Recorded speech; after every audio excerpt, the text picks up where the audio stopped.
So it's been a while since we've done some custom maps, and I gotta be honest, the things that I saw in the past few days and the custom maps that you guys have created are absolutely they have me floored. So I want to show you guys a couple of maps, and then we're gonna go into some gameplay. So first off, this one is called Press the Red Button. So by the way, let me just press the button, by the way, which you can remove for $1.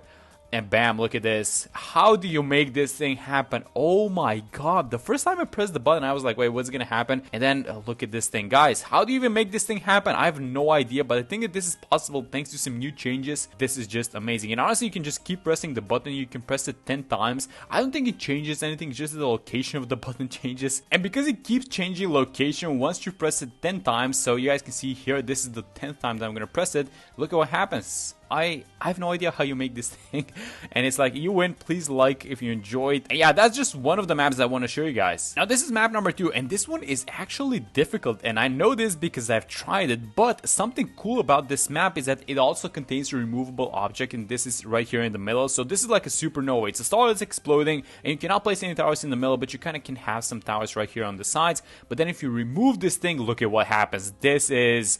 oh my god, how do you even make that thing happen and change colors and everything? And now you can place towers in the middle, and the towers are kind of glowing, and I'm in awe just watching these things. I have no idea how you make this thing, but I'm gonna have the codes for both of these maps in the description if you guys want to check them out. Okay, last one before we go into gameplay. This one is called Tic-tac-toe working, and it's exactly what you think it is. It's tic-tac-toe. So for example, I want to go here, so it's gonna do an X for me, and then it's going to, I don't even know how you make this thing happen, but it just plays tic-tac-toe with you. Let's go like this.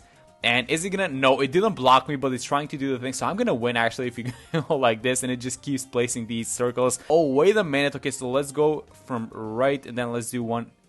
Wait, I lost? Okay, I'm gonna have to edit this one out actually. But this is the map that I wanted to actually play in this video. This is like the Demon Frog map or whatever this thing is. But this one actually has no name. It's called like the Veil. It's one of those default names, which I don't even want to say because I'm not even sure if the creator wanted to name it like that. But yeah, this is a very cool looking map. It's essentially a cube, but as you guys can see, you know, the top side makes sense. But then once you go, you know, maybe you kind of tilt towards the left side, and this thing is all flipped over. And then the right side is also kind of a bird's eye perspective, right, on what is happening. So I thought this was a really cool map. And also these red and white outlines that you guys see all around the cube, they block vision. So for example, that red balloon, I feel like Quincy is not going to be able to snipe it, right? So you can only defend these portions of the cube, which is actually really interesting. And look at how the balloons go. They take all the way around. They're going to exit here on the left side, and we have to place a dark wait, why doesn't it? Okay, I have no idea why that just happened and why the dart wasn't able to attack, but something I noticed is that if you place a sniper, the sniper can see the entire map. So let's just have a sniper like this. I'm gonna set it to strong, and then what I wanted to do for this video is I wanted to kind of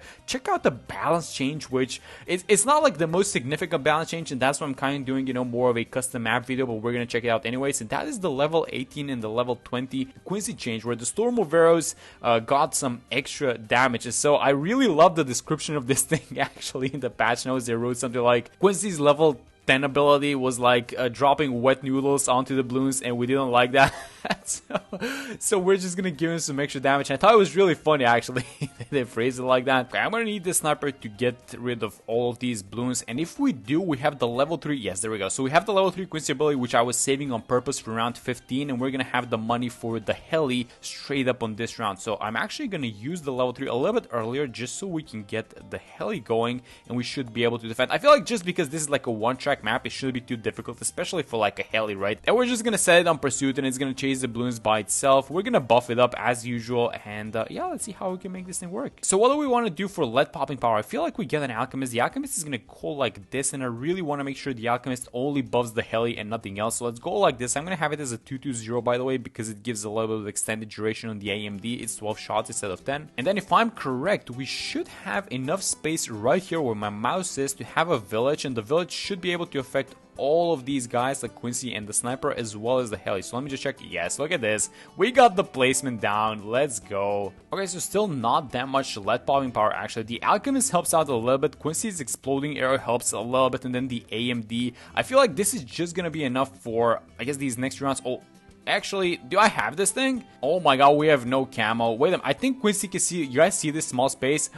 It's not enough, is it? Oh my god, those bounces. You don't get those often, and you know what? I'm not gonna make the same mistake. So I'm gonna make sure I have camo detection for round 42 because that's when the next camo balloons are. Let me get the semi-auto while we're here, and the Moab is gonna appear in a second. And this thing is just gonna shred the Moab, right, with the help of, yes. So there goes the Moab. The Moab is actually gonna pop pretty fast.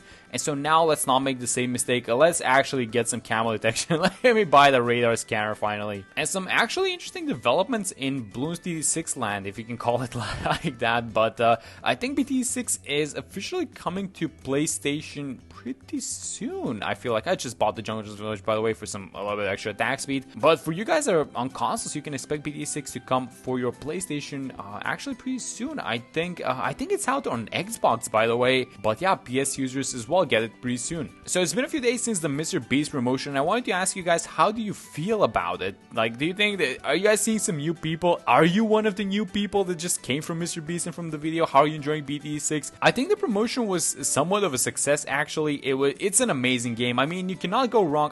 By the way, I bought the Moab Shove for this thing because we're eventually going to go for the Comanche defense, but I do want to finish the Elite Defender first, and then we're going to go for the other stuff. But something that I noticed was that the game was not on a discount. I mean, did I miss that? Was it actually on a discount? And I maybe missed that, but I feel like it wasn't, right? And so I was like, wait a minute, it would have been nice to give like a 10-20% discount just for all those new people coming in from Mr. Beast. But maybe I'm wrong, maybe I missed it, but I feel like that would have been, you know, an even better chance to get even more people hooked into BT6, because this is actually the best tower defense game that exists, I feel like. Let me just buy the Elite Defender. I can't wait to see what you guys can make with these removable objects, and the fact that you can make the map evolve. I was so impressed with the first time that I saw these things, and I'm just thinking about the possibilities of something like an evolving map, or maybe you need to save a certain amount of money so that you can unlock space to defend. I mean, that is just, the possibilities are endless, and I know there are a lot of creative people watching this and just playing BT6, so it is just gonna be more awesome from here. And in come these a little bit more stronger rounds. And the reason why I bought the Elite Defender, by the way, is because this Moab Shove is going to keep the Moab class balloons in place, but it's not actually going to deal with them unless we start upgrading to a tier 4 and the tier 5. So that's exactly what I'm going to do. I'm going to buy the tier 4 now, actually,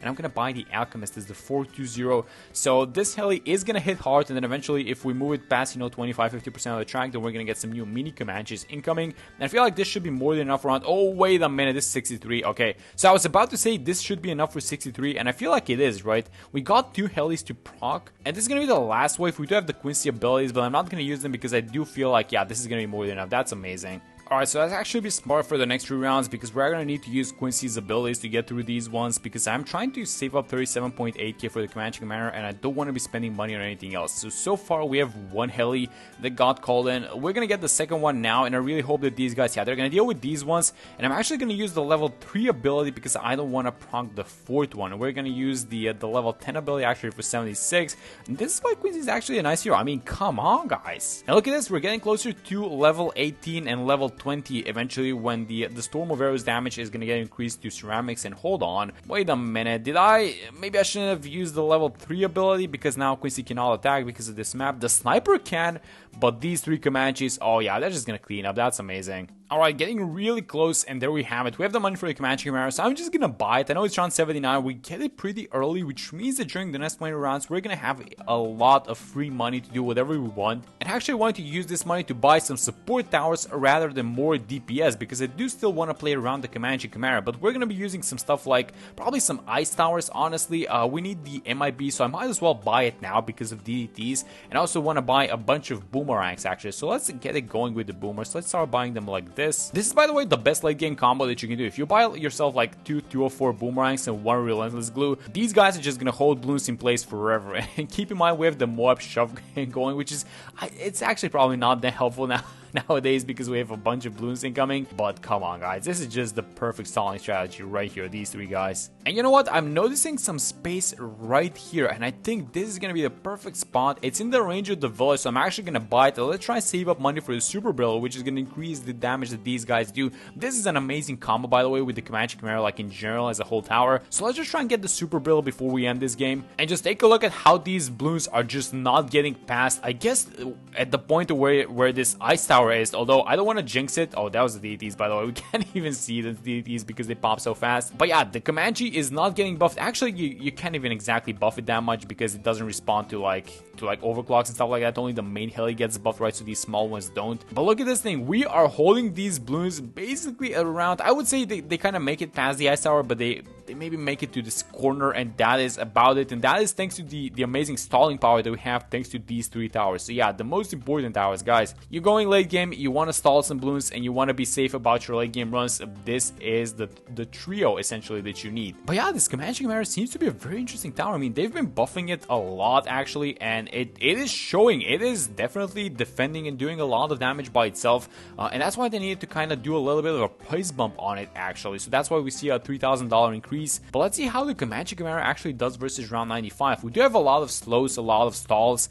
but I don't exactly expect these guys to go too far, and the ice tower is gonna help. It's only +1 damage, but it's gonna help. And let's actually use Quincy's level. Oh, we needed to see. Wait, what's Quincy's level? He's level 20. Okay, that's amazing. Okay, so we wanted to see how much damage Quincy's level 10 ability, actually it's now level 20, the Storm of Arrows, does to ceramic Bloons. And what's gonna be the best round to do that? I mean, round 98, I feel like. We do get the money for the super bill, by the way, just on top of these UMGs. So now the damage that these helis are doing is just gonna explode. Yeah, so let's watch these 45 ZOMGs, for example. They're gonna get slow, they're gonna get kept in place, and as soon as this super bill starts attacking them, I mean, yeah, they're just gonna evaporate. Okay, so let's just use Quincy's level 10 ability once actually, because we wanted to see the wet noodles get dropped.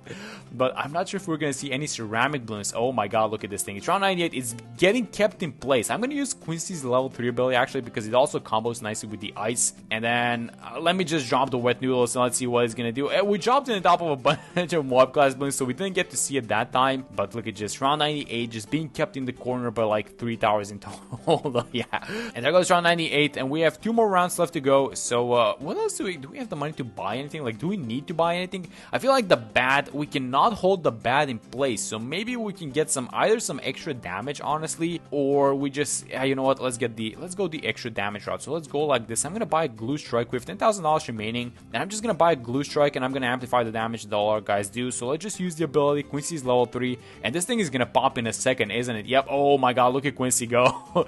Those arrows, he's shooting so many arrows, it's insane. But let's use the level 10 ability, and there is this custom map, which by the way has the most amount of accolades. This dancing monkey, I think this is the fun one, which it actually was fun to play. And I just hit review map, see how many pops we got on this thing. 1.2k. Yeah, a little bit more expensive this Comanche Commander, but definitely, you know, I feel like it's worth for the price. And then just our amazing stalling theme. But yeah, that's gonna be it for this one. Hope you guys enjoyed the video, and I'm gonna see you all in the next one.